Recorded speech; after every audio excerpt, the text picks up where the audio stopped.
probably I'll be able to devote more time. But Ramaji makes sure that I continue to stay active in music. She keeps organizing concerts and everything. So, So nice.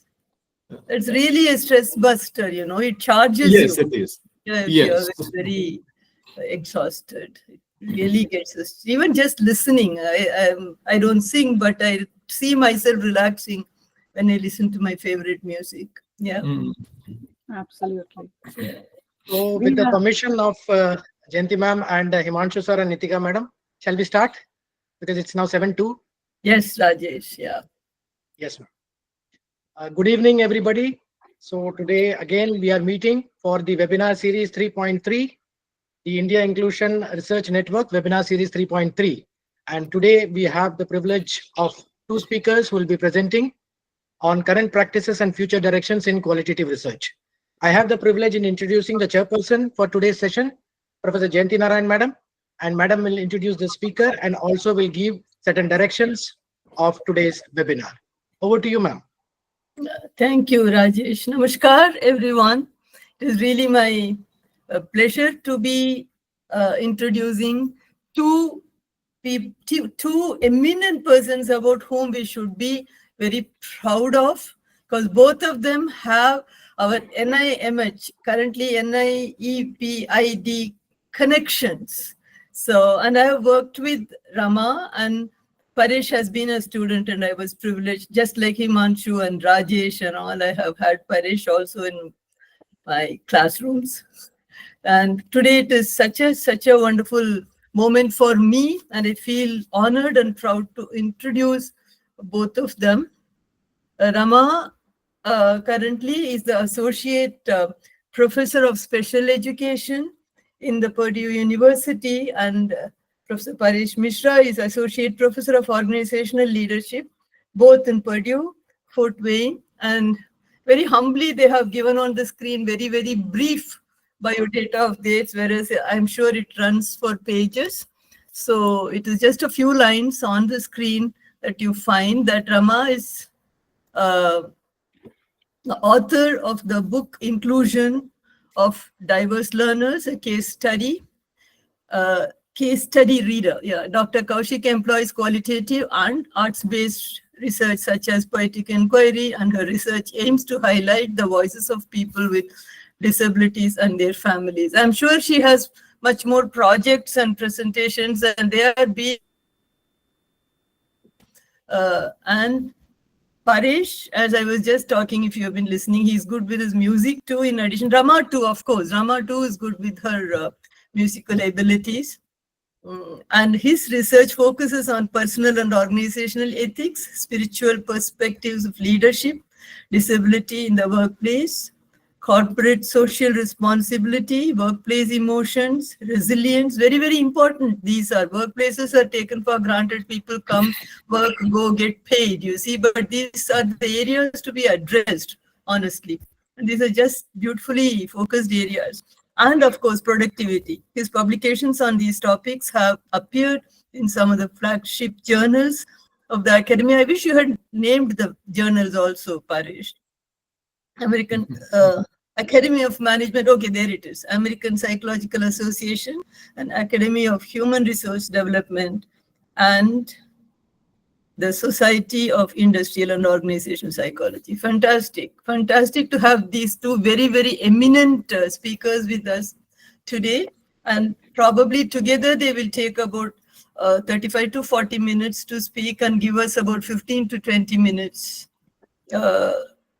40 to 45 minutes they will speak, and 15 to 20 minutes to us for any questions that any of us would have. And it is really my privilege personally to say that Rama was, when I was at NIMH, Rama was very much involved in one of the major projects where today the material is still in use, in making films and creating educational films for special educators and parents. And recently when I visited, I still found that those films are very much used in general services and in other places also.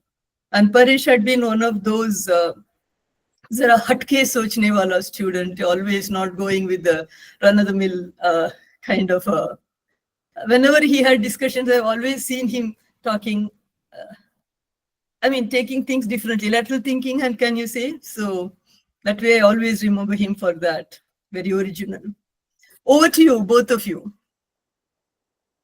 And Jen, please, all of you, please have your cell phones off only when, and also your speakers audio off so that there is no disturbance as they are presenting.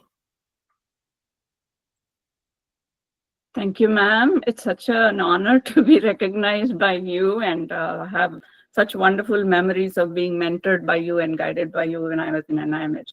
You continue to be an inspiration in the field of special education for the whole of Asia, I'm sure. I know you're traveling everywhere and spreading your good work. Thank you so much. So, Rajesh, shall I try the share screen now? Yes, ma'am, please. And I should click on window. So I clicked on window. After that, how do I share? Are you able to see your PowerPoint? You have kept it in your desk. Should I pull it to my desktop then? Okay. Yes. So Paresh, I'm going to pull it from Dropbox to desktop. Okay. So, bear with me for a few and then minutes. you keep it open. Then you click the share button, and then there will be Okay, that window makes open, sense. and then you can share. Okay, that makes sense. Thank you. I'm used to Zoom. I'm not used to this. So.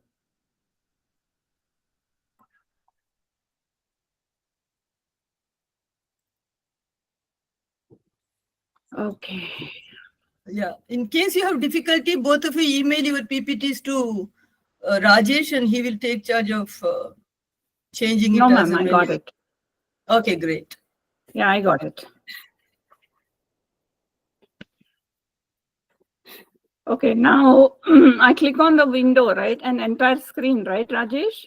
Share. Yes, ma'am. Okay. Now it says I'm sharing a window. Hopefully it should. Okay. Yeah, Can you it all does. see now? Yeah. Yes. yeah. Yes. Fantastic. Okay, You can so turn on the slideshow on. Paresh? You can turn on the slideshow. I think It's for full that way we'll have a bigger screen. Okay, full screen. Abhi?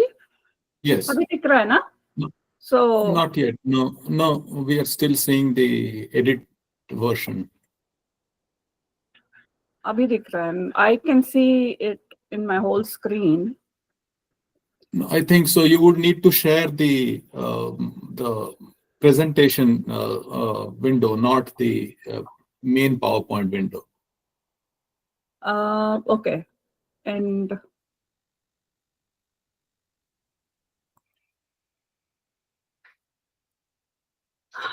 where do I go, Paresh? Can you help me? Paresh, do you want to open it and operate it? I can talk over it. Okay, I'll try that. And in the meanwhile, you can start talking since we do not have as much time. Okay. Do I have the sharing rights? I probably do. So first of all, what is qualitative research? This is a very basic introduction to what is qualitative research as it is currently practiced all over the world. And then the most important thing about qualitative research is it involves collection of an analysis or an interpretation of narrative data. That is, when you talk to people, what are their experiences? You hear from actual people as opposed to machines and numbers. You hear the emotions, you hear the experiences, you get a very personal account of phenomena as it connects to people. That is qualitative research. And it is naturalistic and it is descriptive. So unlike quantitative, where we have a lot of numbers and then numerical data represents a phenomenon, this is descriptive. You use a lot of words and you describe the people, you describe settings, you describe context, you describe emotions. So it's very beautiful and descriptive, like telling a story. So the researchers are concerned with the process. So it is very important that we immerse deeply in the process of conducting the research, as opposed to the product. The product is also important, but when we are immersed long and hard into the research process, as we are in qualitative research, the product can change even halfway through the research, or it can come out a little as predicted. So the process is very, very important. And qualitative researchers analyze data inductively. We may have some a priori questions and hypotheses and purpose, but when we enter the field and start interacting with people and the context, the data evolves inductively. And then, like I said before, researchers are primarily concerned with how people make sense and meanings of their lives. That's very important. How they make meaning of their life and how we perceive that meaning. So new meanings, collectively, new meanings will be created when we do qualitative research. Paresh, I want to share Rita Peshavarya Madam's fellowship compendium. Can you all click on the, if you click on the link, that should probably lead Can you all to. see now the compendium link?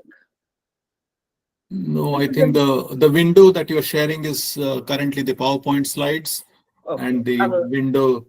Okay, now? No, so on what is this? On Google Meet, you need to change the window that you're sharing. Okay. So regardless, I just wanted to share, don't worry about the compendium screen itself.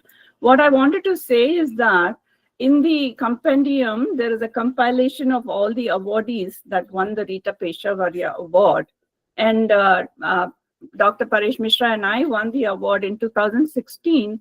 We conducted a study on leaders with disabilities in the US and in India. And then through that research, my goodness, our knowledge, even though I was working in the field for more than 20 years as a special education teacher, through interacting with those amazing, amazing leaders, our knowledge about character strengths, in particular about leaders with disabilities, just exponentially. It was an eye-opener, increased so beautifully. And we understood how those leaders made meaning of their lives, how their life stories, how their upbringing, the parenting, and the context shaped their path to the leadership, which was not always a bed of roses, but how the disability itself became an extraordinary source of strength in shaping those, in bringing out and highlighting the characteristic strengths of those leaders. So that's an example of how rich qualitative data can be. All this numbers cannot explain the nuanced meanings of these experiences. So we were immersed, we were long and hard, both were immersed in the field. We traveled to India and we traveled to different places, met different leaders, met a lot of our NIPD, NIMH people, including Jayanti ma'am and Rajesh and Himanshu, who connected us with those leaders. So you see how intricate and beautiful this whole qualitative research can be if you take it seriously and if you have the luxury of devoting that much time and invest all your, put your whole soul in it, is how one of the researchers summarizes it. So that's about what is qualitative research. Now, how do you do qualitative research? So there are several methods to conduct qualitative research. One is observation. For example, during my dissertation, I observed a classroom where children were learning to play the violin, 2nd and 3rd graders. I observed them for one whole year, 3 days a week. I went to that school every day, walking about 2 miles. It was such a journey for me, metaphorically, physically, emotionally, and academically. So everything is documented in my dissertation. My observation was not just restricted to observing those children and teachers, But it's much more than that. I was observing the school, I was observing the principal, I was interacting with families, I was interacting with paraeducators and therapists. So it was just an incredible unfolding of narrative by each of these actors, as you can call them, within that setting. So observation is one way. When you do observation, you also become a participant. So it's called participant observation. That means you're studying yourself as well, how you interact with your participants, what are you doing. If they're playing violin, I also held a small violin and I also learned to play it.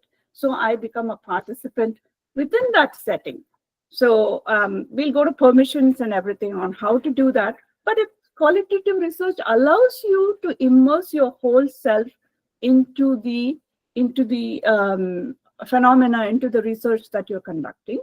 Then focus groups, that is when you, for example, you call a group of special education teachers and then you ask them, what are your curricular ideas? What are some concepts that we are discussing today? What's your take on the concepts we're discussing today? What do you think of classroom management strategies? What do you think of the education policies in India or abroad? How does it affect you at a daily life when you are working with children with disabilities? So this is an example of focus group research.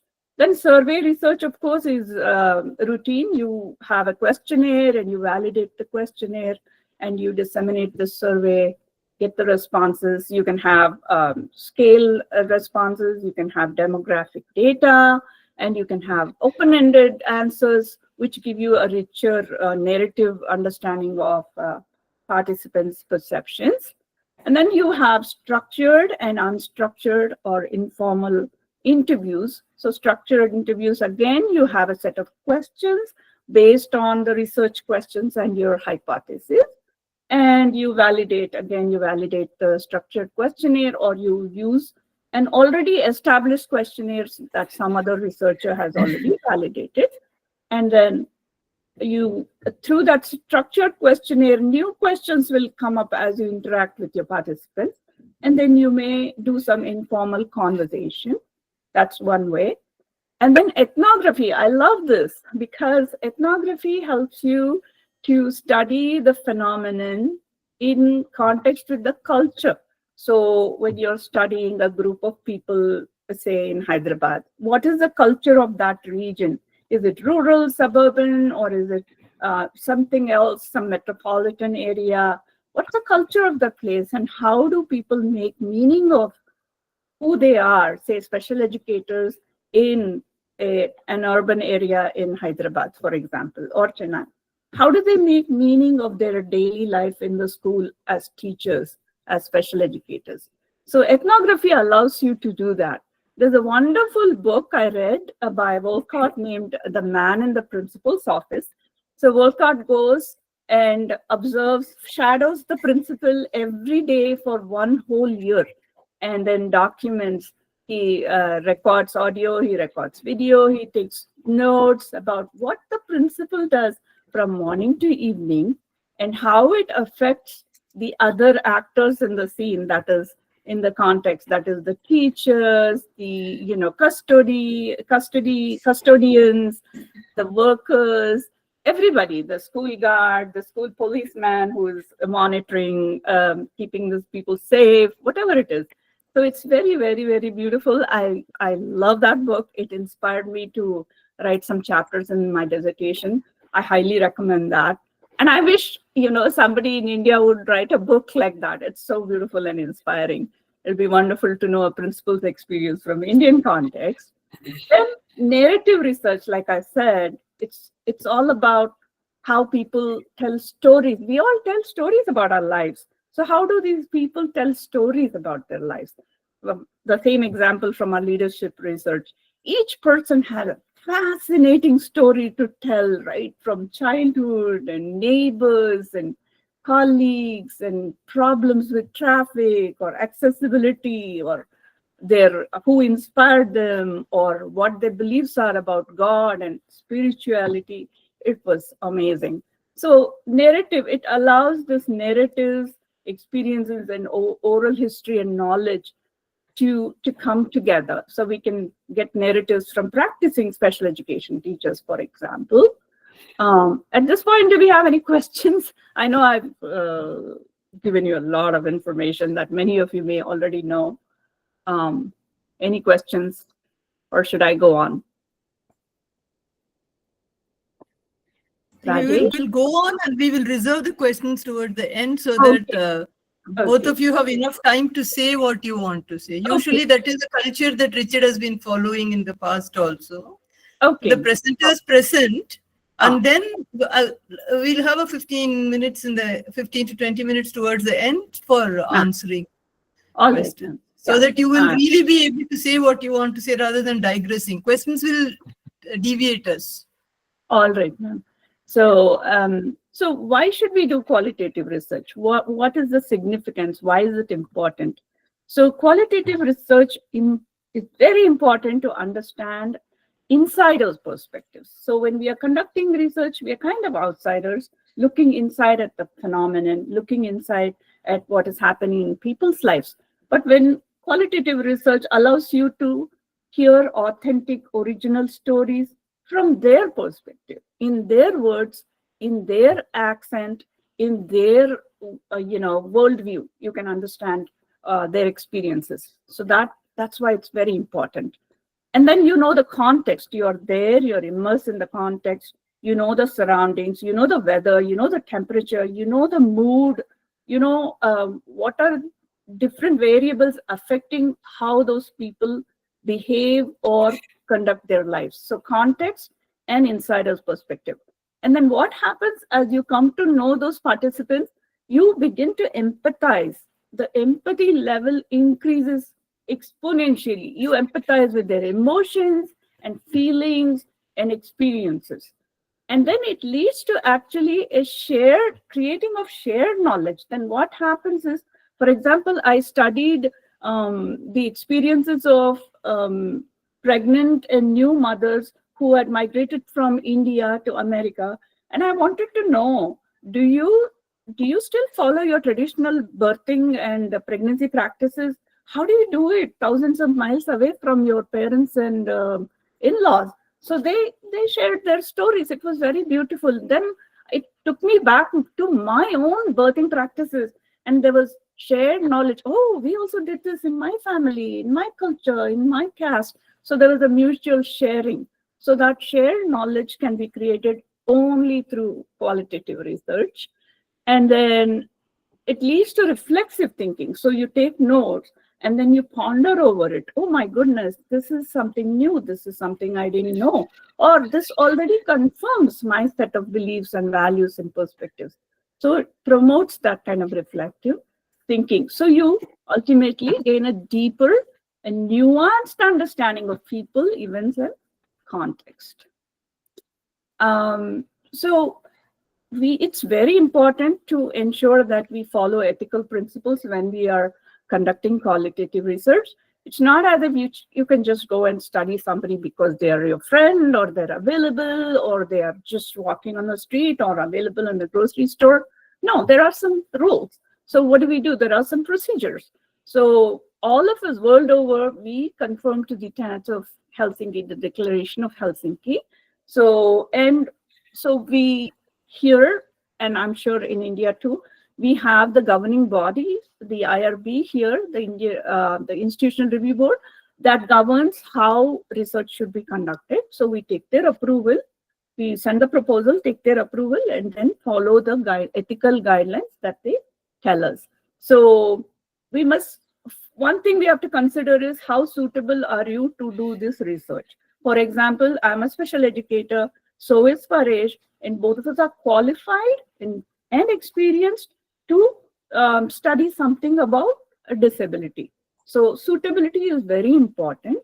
And then extremely important and required is to take the consent of the participants, to take notes about them, to record their voices and their narratives, to video record, and to collect documents from them. When it comes to minor participants, the regulations are much, much more. The parents or the caregivers have to give assent and consent form on their part. So that's how, so they have done vulnerable population, prisoners, minors, pregnant women, and others. So, when you do other medical research, consent is very important, and more procedures are required when you study children with disabilities who are considered vulnerable population. So these are some ethical guidelines that are a must in every country, including here. And now I'll just briefly touch upon data collection. How do you collect data? So I had a journal. I wrote copious notes. I kept writing everything that I observed. I wrote, the curtain was flapping in the window, or the temperature, it was cold that day, it was raining, the children were agitated, or children were happy. Everything. I just took copious notes. I overdid my notes, which I'm glad I did, because then I could filter most relevant information that I needed to put as a coherent research report. So then you should have a clear rationale for sampling. Who are the people you want to study? Do you want to study teachers? Do you want to study experienced teachers? Do you want to study therapists or parents or children themselves? Who are the children? Children with autism or children with multiple disabilities? So you should have a very clear idea about your sample population. So the sampling method can be purposive, or it can be convenience. Convenience meaning, I know these people. For example, the leaders with disabilities, we collected data through snowballing techniques. So I asked somebody, they asked somebody, and they referred somebody. So, and then those participants referred somebody else that they thought would be suitable for the research. So your sampling techniques needs to be clear before you start the data collection. And at a point, the data will reach saturation point. So you will know, okay, it's reaching a plateau, I need to stop here. And then, so that data is manageable, so that I can go and analyze what I learned so far. So, and then make sure you adhere to ethical principles that I just talked about. Another important thing we do in qualitative research is called member checking. That means once you write up a summary of an interview, for example, you write up question and answers, and then you make a summary. You go back to the person that you interviewed, your participant, and ask them, have I interpreted your words correctly? Can you tell me if something in this is you don't agree with, or you don't want me to publish? Both. Member checking helps you to connect back with the research participants and then get their okay, and then move on with the analysis and publication. So, like I said, another important thing is how long you immerse yourself in the field. Qualitative research requires prolonged engagement and persistent observation. The third thing that strengthens your data and your analysis and interpretation is triangulation of data sources. So it's not enough if you just did a survey or you just did an observation. For example, I did observation, I did video, audio recording, handwritten notes, then I had documents. So I had multiple sources of data that I could draw from to come to a conclusion about certain phenomenon that I was discussing. So that's about rigor and trustworthiness. And then you begin to write all this. How do you write? So take notes from your reflective journal, and then look at your multiple sources of data, and then start putting a narrative together. And then we must be very, very careful in using very respectful language towards the participants, because they have done us a great favor by giving their time, their resources, their knowledge. It's important we acknowledge that and be respectful of how we share their stories. So sometimes you have to maintain anonymity. They don't like their names to be revealed, which is okay. It's a privacy concern. We have to respect that. Some of them may be willing to share their name in public. So we need to get permission from them to do that. Maintain quality, confidentiality. Another thing that comes through with all this is our own bias. We must be cognizant that we are biased. So our own cultural background, our upbringing, and our experiences shape the way we interpret what they are saying. So we must understand that there is a bias, inherent bias that cannot be avoided. Or we have to acknowledge that bias, and there are certain steps you can take to overcome some of the biases. Some of them cannot be overcome. It is what it is.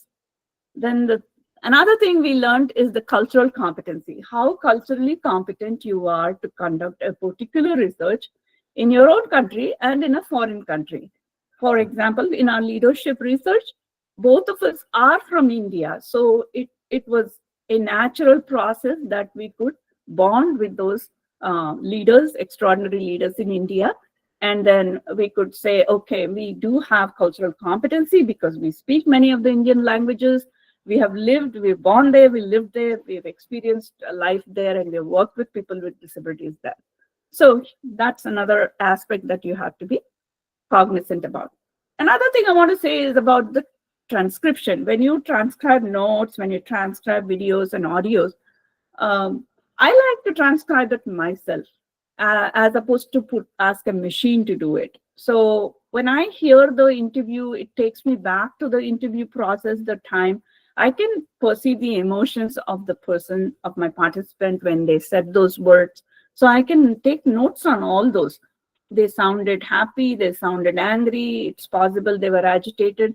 I can interpret some emotions in the recorded interviews if I do it myself. So that's an advantage. So it looks like I did come to the end of my presentation. All right. So let me go back to my screen and stop sharing. I hope I didn't overshoot my time, Paresh. No, I think you did excellent. You would need to share the screen again, and because in my department they installed a new computer, so I'm not being able to. But don't share the file that you were sharing. There is another file that I just version 1. If you I'll would share that file. Okay. Yes, please. Yeah. Because while you were presenting, I thought an idea came to mind, so I added another slide which I didn't have in the original slide.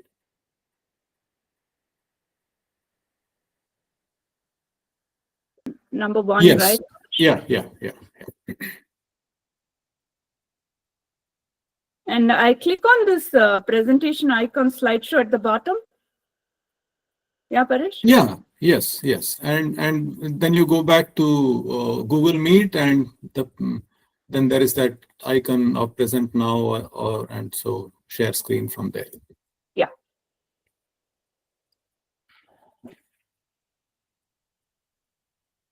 So I'll close the other one. Now I'll click on the slideshow. Okay. Okay. Can you see now? No, we don't see the slideshow, but that's fine. It's don't worry about it. Just go to the slide where you left, and I will take over from there. Yeah. No, it's not showing up. The future of qualitative research. It shows. No, on what we are seeing is the main slide. Can you see now? Now Paresh? Yes.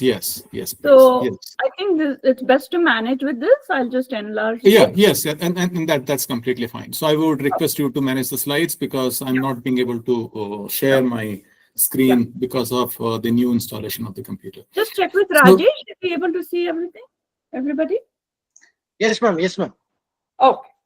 Yes, ma'am. Okay, awesome. So it's really great that Professor Cousik gave you a thorough detail of how qualitative research needs to be done. My focus is going to be on the future. So where is qualitative research heading? And so a lot of the things that I will be sharing would be my opinion because we don't know where the future is headed. But we can make some conjectures based on the recent developments that have been happening. But anytime we are trying to figure out how the future is going to be and how we should adapt to that future, we, I think, should delve back to our foundations, our basics. And when it comes to the foundations of qualitative research, I must first of all admit that I did not have any formal training in qualitative research. So the doctoral program in which I was there in the Business School of Indiana University, it primarily focused on quantitative research. So my training was in quantitative research. So I'm extremely grateful to my co-presenter here, Dr. Cousik, because she introduced me to qualitative research, and that happened when we did the study on leaders with people with disabilities. If you could go to the next slide. But after that study, I did include qualitative research in my other projects. In fact, currently I am when it comes to my active projects, I am involved in more qualitative research projects than quantitative research projects. So my first book, which was Managing by Dharma, it was actually based on a qualitative study. So, but again, I learned a lot from my co-author, who was a qualitative researcher based out of Canada. And my next book, which is coming, Raise the Bar, although it is not based on qualitative research, it incorporates many of the things that you tend to see in qualitative research, which is the power of narrative, the power of stories, which is something that I also did in my first book, where I introduced everything with some captivating story. If you think of, let's say, any James Bond movie, it starts with a bang, right? It starts with something that will captivate your attention, and then, so it does not necessarily start with or for that matter, the movie Gandhi by Richard Attenborough, it starts with Gandhi being fired at. It doesn't start with Gandhi being born and follow a sequential step. So how you present your narrative makes a big difference on the efficacy of the message that you are trying to communicate. And that is something that I have tried to incorporate in my next book as well, taking inspiration from qualitative research. But that's just about the brief background. Let's now focus on where the future is headed.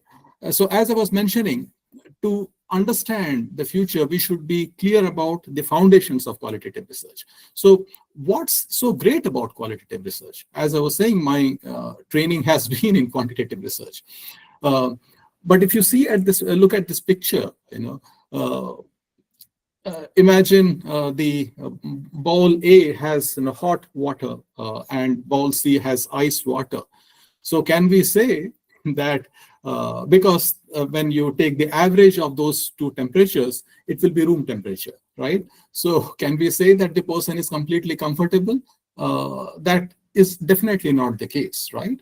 Because on his right hand is extremely hot, whereas his left hand is extremely cold. So quantitative research tends to focus a lot on the averages. Of course, we do take variance into account as well, but most of the quantitative research focuses on averages. So we tend to lose a lot of the nuances that qualitative research can provide. So the depth of understanding that we can get from qualitative research, if not impossible, is a little difficult to attain through quantitative research. Another thing, another great thing about qualitative research is it is open to ambiguity. So for instance, I can say, I feel like I'm part of two worlds, even though I live in United States. In fact, most of my adult life, I have been living in the United States. Yet I feel a stronger affiliation to my home country, India. So how is it that possible that I feel like I belong to two different worlds at the same time? So there's a lot of ambiguity, but such ambiguity, which is not something that can be described in black and white, is possible only through qualitative research. Another thing, again, something that we saw in our research on people with disabilities, qualitative research gives an opportunity to share the participants' voices. Something that is again very difficult to give in quantitative research, because again we focus on the broad averages, something that would not be possible in quantitative research. And finally, the power of narrative. So I think this is the biggest strength of qualitative research: the richness in the descriptions, the power of narrative, the power of storytelling. These are again things that is the salient part of qualitative research. So if these are the strengths of qualitative research, how do we continue to retain these strengths, or maybe even maximize those strengths moving into the future? That's the question that we should be asking. If you could go to the next slide. So here's an example from one of the several presentations that I have done on the power of meditation. This is a typical slide that you will see of quantitative research, right? So here's the effect of meditation on the immune system. And well, those who are regular meditators, you see the positive effect on the immune system is larger than that of the control group who are not regular meditators. So that shows the power of meditation. But this is a quantitative research. Now let's go to the next slide, please. Okay. I would actually ask one of the participants here, what do you see in this slide? Even though you don't see anything, you just see a photograph here. What do you see from this slide that you can share that expresses the power of meditation? Basically, it controls our mind, like what we need to do after that if we, get stuck in very difficult situations. So how can we, control that situation? Okay, so in interest of time, this is actually a real photograph that was taken by, a journalist. This happened in Vietnam in the 70s. So in the Vietnam, the existing government, they were very oppressive towards the Buddhists, and anything and everything that they were doing, they were not succeeding in giving the world the attention of the oppressiveness of the government. So one day, one of these monks, he decided to bring attention to all those oppression by walking to the main square in the Ho Chi Minh City, Vietnam, and with gasoline, pours gasoline on himself and lights the fire. But what we see in this picture is that the monk is not even flinching. He is still in the state of meditation. Even if there's a slight scratch on our screen, we are in so much of pain. We start screaming, we start crying. And here, this person's entire body is burning, aflame, but the person is calm and composed in the meditation state that he is in. And there are several stages of this photograph until he burns completely and just flops down. We see he's staying in that calm and composed state, not running in panic when the flames take over him. So contrast the first figure that I showed you with this figure. There is so much of power in this figure, right? So this is what I would say is a analogy of the power of qualitative research.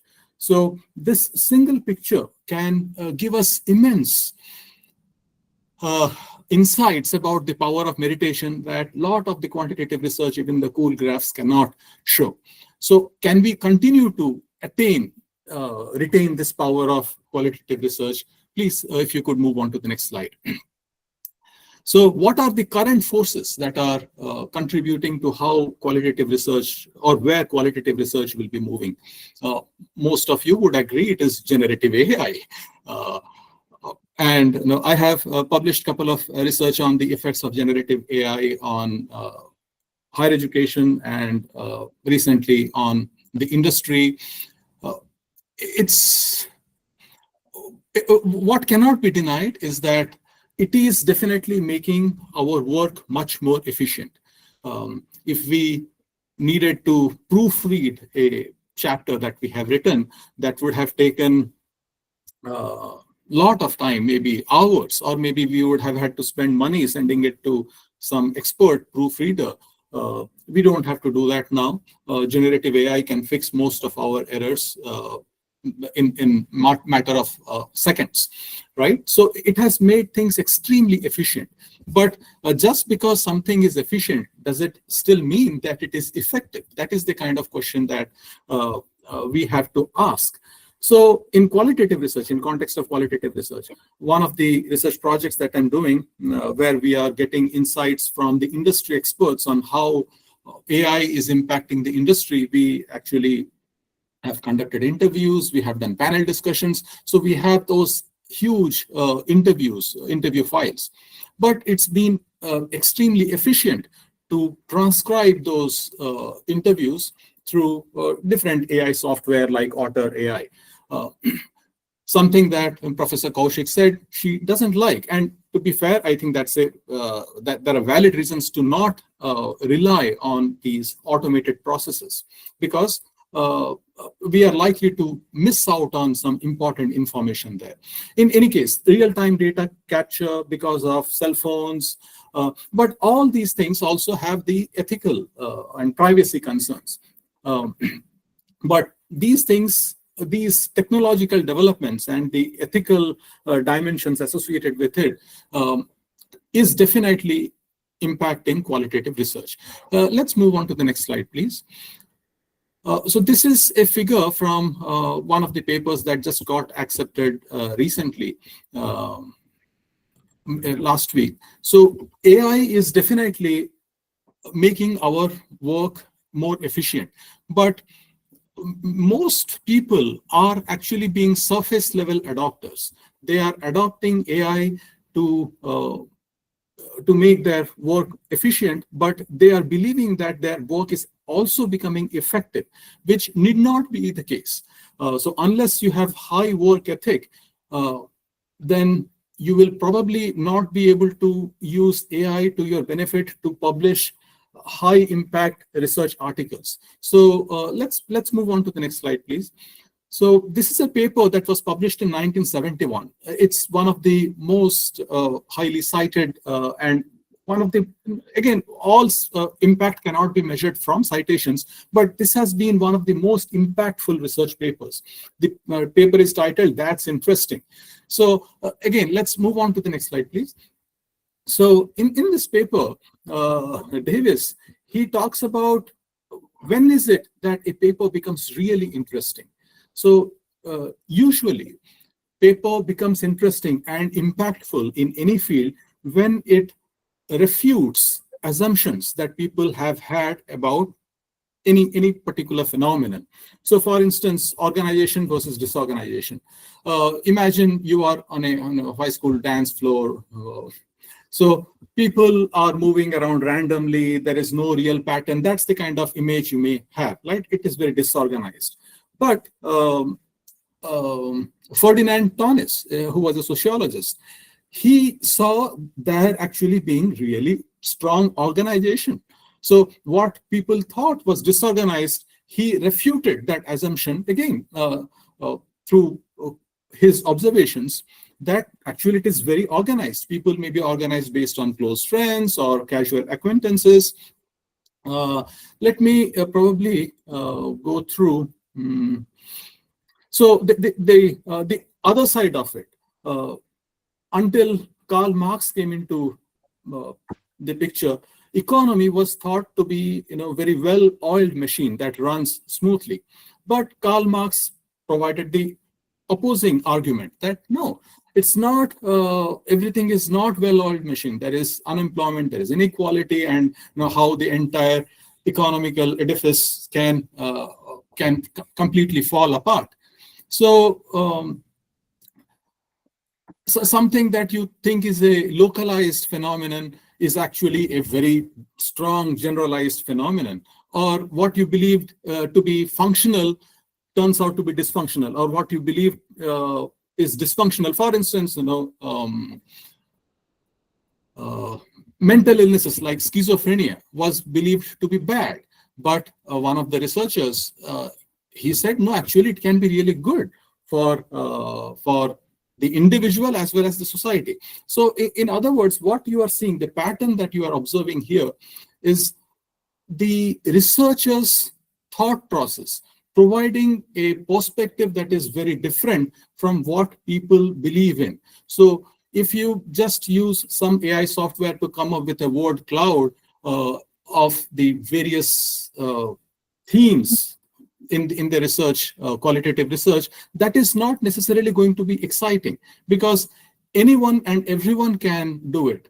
So what is it that you as the researcher can bring out that is going to be something that is unique, and that is something that is going to be valued, something which no AI software would be able to do, right? So this is, I think, the critical point when it comes to the future of qualitative research. Most of these AI tools, they can make things easy, but if you rely heavily on AI to do your research, you may be able to finish your research project sooner, but you may not be able to provide the kind of creative insights, the kind of novel insights that is valued the most in any form of research, but especially so in qualitative research. So this is where I will end my presentation. We are already running short of time. We'll be happy to take questions. That was wonderful presentation, both of you, Rama and Thank Paresh. Very, very, very informative and also very practical. It is not going beyond a person. And there are a number of raised hands. Let us first have them ask their questions and then we'll come back. It was really great presentation, and that too so much of information in all too short a time that you have put together. So Thank you, ma'am. Thank you. wonderful. Yeah. Shalini Rajput, you have raised your hand. You want to put across your question? Shalini Rajput?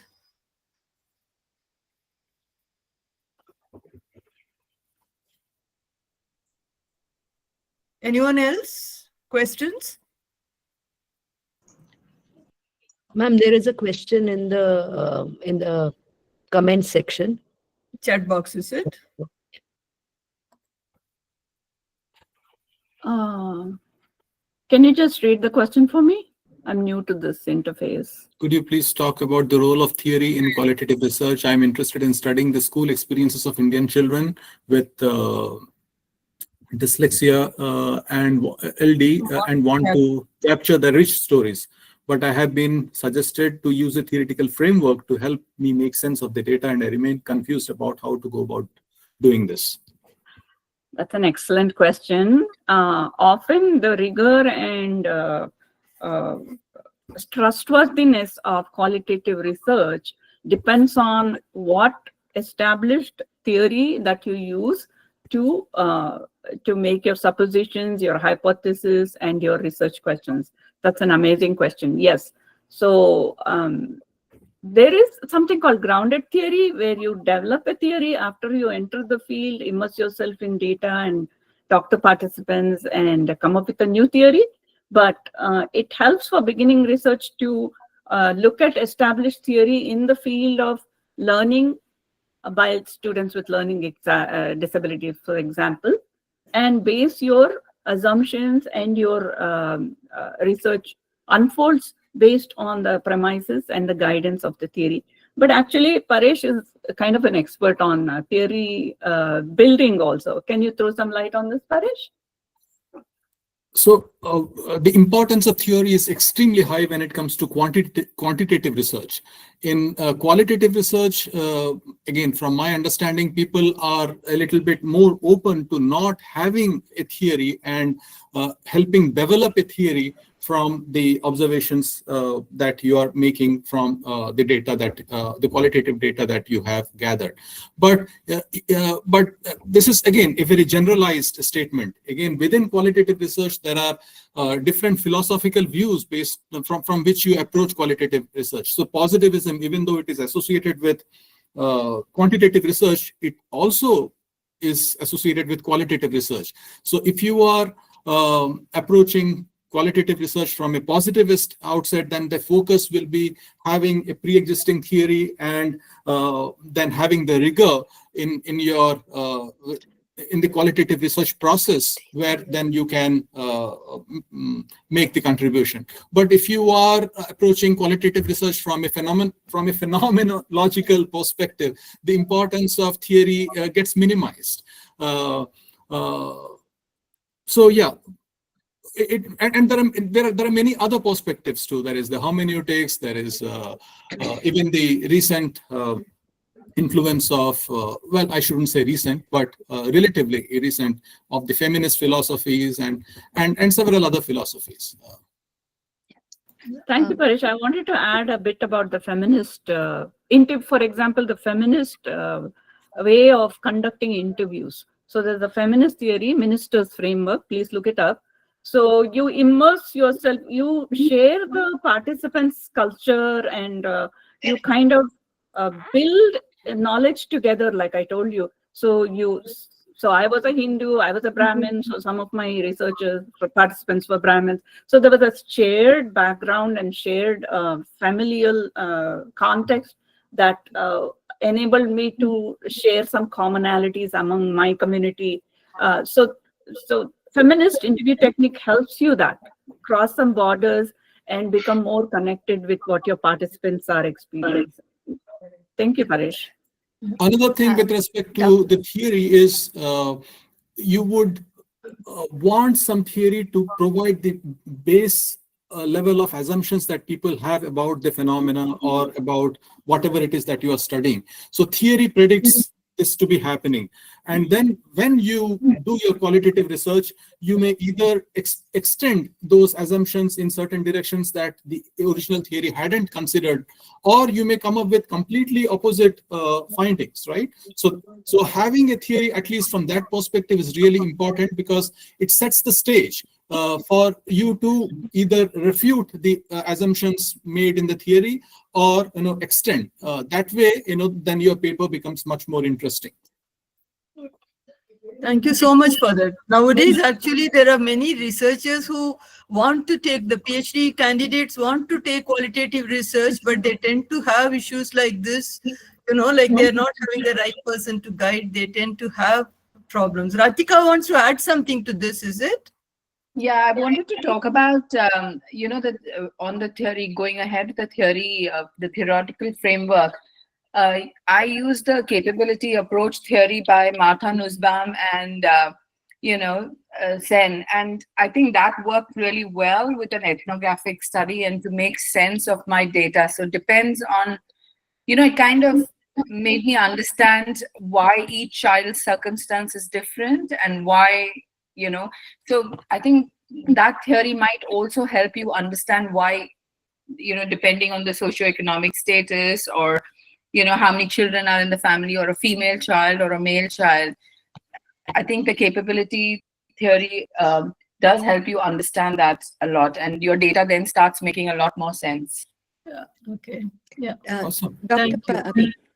Dr. Jayanti? Annapurna has thanked you on the chat Yeah. box for responding to her, all the three of you. Now we... Dr. Jayanti, may I add something? Yeah. Good evening, Yeah. Dr. Jayanti. I'm Rajni Who from wants to add? Rajini Vrindavan. Patana. Yeah, Yeah. you've been putting up your hand. Yeah, Yes, yeah. please. I just wanted to add on to what Dr. Paresh and Dr. Ratika said. I did my research 3 years back, and what you said, Dr. Paresh, made so much sense to me. I used the inductive approach, and I didn't rely on one theory. I used 3 papers, and based on the data, so it was both literature-driven and theory-driven. And as and when data emerged, I kept going back to theory, reading it, and I actually developed a thematic framework.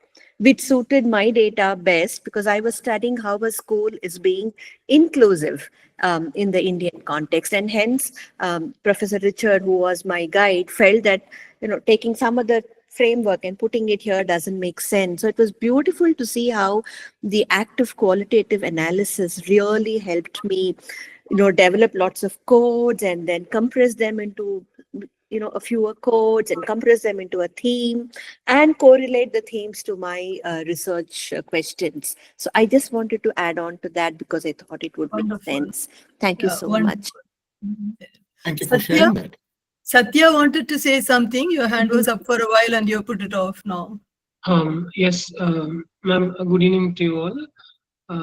My question is to Rama ma'am. And ma'am, you mentioned that while doing the qualitative research, observing things like uh, I felt it's like you observe a lot of details, and you also mentioned that write everything.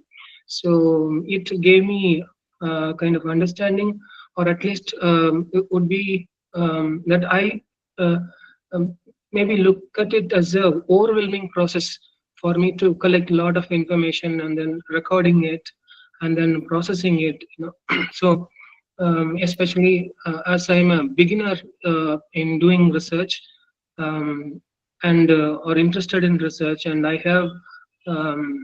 know the power of qualitative research. So how I can improve my abilities to observing and recording and all those basic research skills. Yeah, that's an excellent question. Yes, it's very hard. So I didn't straight away start with a dissertation project that spanned 1 year, right? I took some small research project. For example, I studied a small group of para-professionals who were teacher aides for students, one-to-one support they were providing for students with disabilities. So I just interviewed a small group of para-educators. I observed a few classrooms. So the data should be manageable when you're a beginner. Do not take, don't try to study the whole of Asia, for example. So it's impossible. It's near to impossible. So take some manageable population, manageable setting, and then have notebooks. And you can, at some point, first you will record everything. You will start writing, oh, it was cold, it was, it was dark, it was bright, it was beautiful. Then these people were doing this. Then gradually your notes become shorter and shorter. You don't need those details after some time, In the beginning, you record as much as possible. Then you start recording what is relevant to your research question and your purpose of your study. So what happened, I would have a recorder in my hand. When it was too much to write, people don't like to see me observing them and writing notes. It disturbs them. It's intruding on their privacy, even though they gave me permission. So what I'll do is I'll take a break, go to the ladies' room or go to the hallway or go to the break room and then talk to my recorder. I said, I'll go on talking maybe in Tamil or whatever language I am fluent in. And then I record it, save the recording, and then I will go home and transcribe it. At a time, I will stop writing. So make sure your data is manageable. Take small data when you're a beginning researcher and have multiple sources of recording it. Take some pictures, take some videos, take some audio recordings and write some. But make sure you have permission to do all that. That's a great question. Thank you, ma'am. One point that I would like to add here is, spend time with established researchers. So you tend to learn a lot observing others doing the research. I think, again, my perspective is that in qualitative research, the researcher is the critical dimension that influences whether you will do impactful research or not so impactful research, right? This may not be as critical in quantitative research, but in qualitative research, the researcher makes a huge difference. So you will learn many nuances of how qualitative research is done by spending time with an established qualitative researcher. Thank you, sir. It's a valid thing for me to understand. Thank you. Thanks a lot. It was wonderful. Very good questions too. Actually, this whole qualitative research has picked up with Professor Richard Rose coming here and having small workshops, which Himangshu literally made it nationwide. You know, he took it. It was for NIEPMD initially, but once he had it at NIEPMD, he wanted at the capacity of the director, he went beyond to reach out to the whole country and different zones of India. He had Professor Richard's workshop, and it took off, and now most of the members you have here, at a point we had 80 of them, I noticed. Now it is dropped down to 66 for various reasons they would have kept. The whole movement started so well, and today what you both of you have added, I think it is really very enriching. Like Rajini was sharing her experience doing qualitative research, and Ratika was adding to what she was doing, and every person, and Himangshu's contribution in reaching qualitative research like this in a big way, and getting people like you, both of you who have been doing so well. And I'm so happy that the power of narration, efficacy in narration that both of you highlighted, you know, it totally on to the researcher, basically. And also I liked Paresh being, cautioning us about AI. AI is good, but how you would use it, and you should be the master. That shouldn't become your master, kind of, you know. And that was also very neatly taken.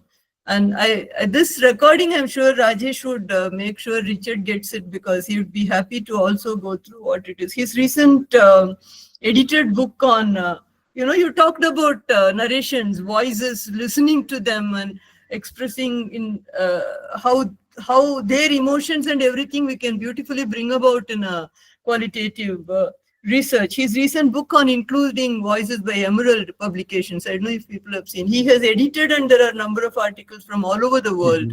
You talk so wonderfully. But all that you have said, I was so happy listening to both of you, and if possible, Himangshu, if you are there, we'll continue to have both of them in our IIRN group in various ways to help our young researchers to carry out qualitative research where we don't have adequate guides here. See, the quantitative research guides are very many, but the complaint that we have here is that we want to do it, but our guide doesn't want me to do this topic. They want me to take this other topic. This kind of things we have. So, Himangshu, yes, ma'am. Can we do that? Like the way from our organization, we'll invite them to be our mentor member, ma'am. If they are able to give us some time, then definitely as a mentor member, they would be able to contribute few hours every maybe month or something like that. Maybe just 1 or 2 hours every month would be good enough to encourage maybe thousands of Indian new researchers.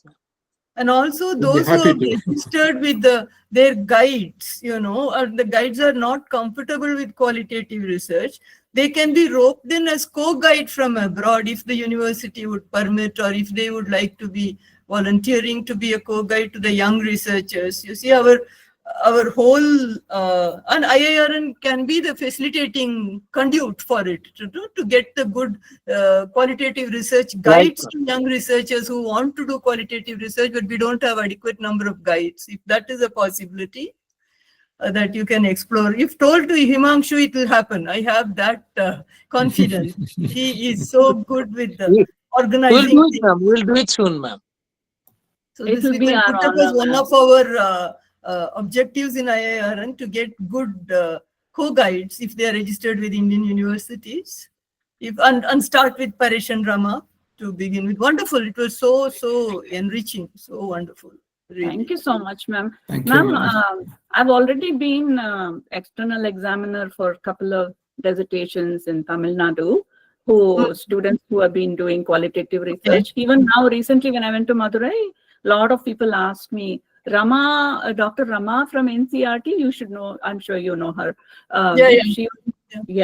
So she has been collaborating with me, and they all want, they're looking up for us to be on the dissertation committee and guide them. So it's our privilege, ma'am. We would love to do. She's in Bangalore now with another university currently, after retirement. Dr. Rama is in Bangalore.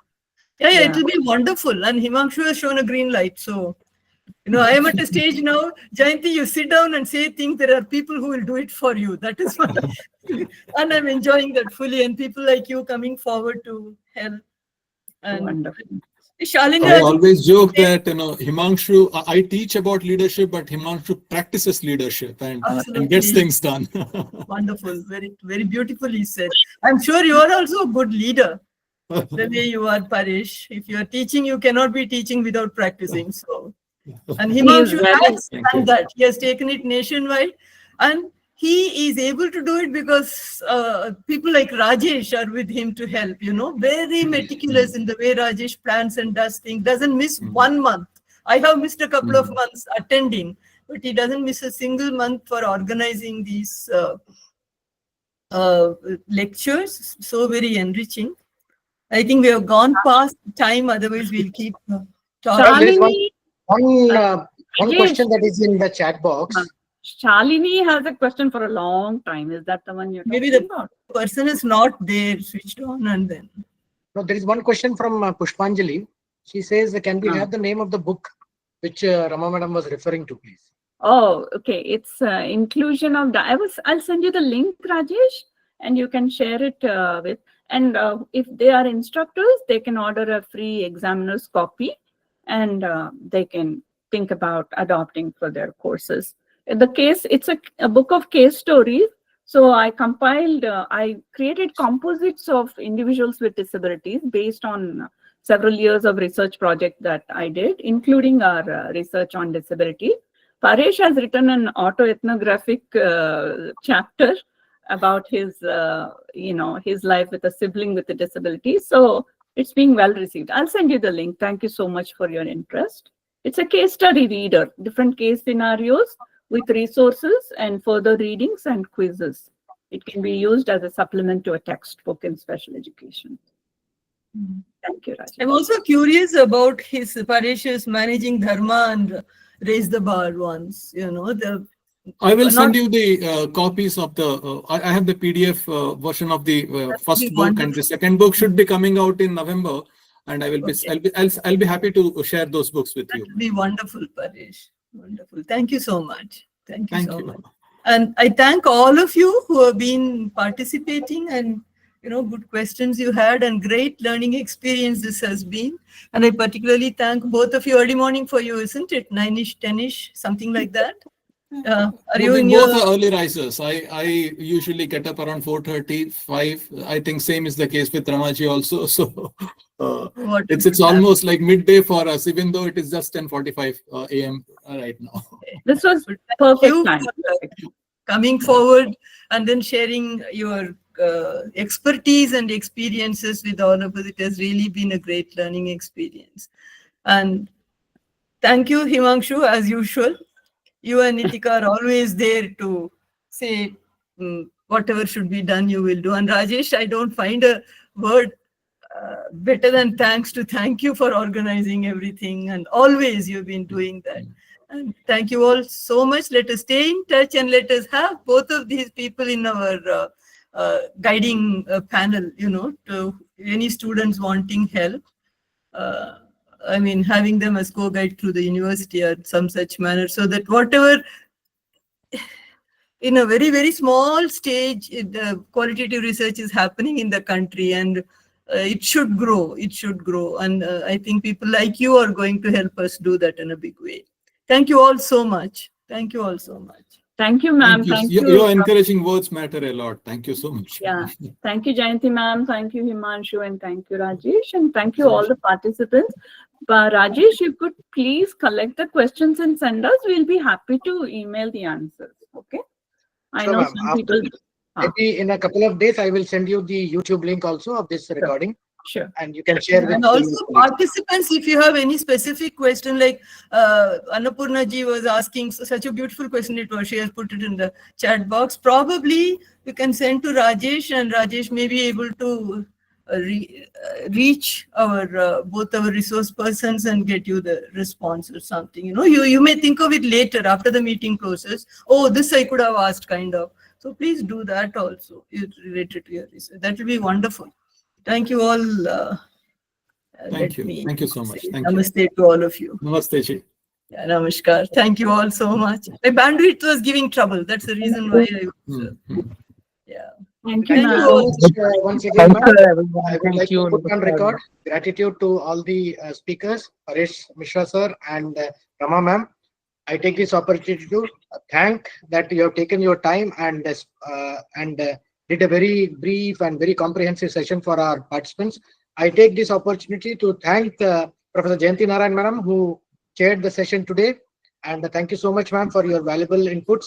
I also take this opportunity to thank Member Secretary Dr. Himanshu Das, who is always a supporting guide for us, and also thanks to SASR India, Dr. Nitika madam, for supporting. And thank you all the participants who have participated.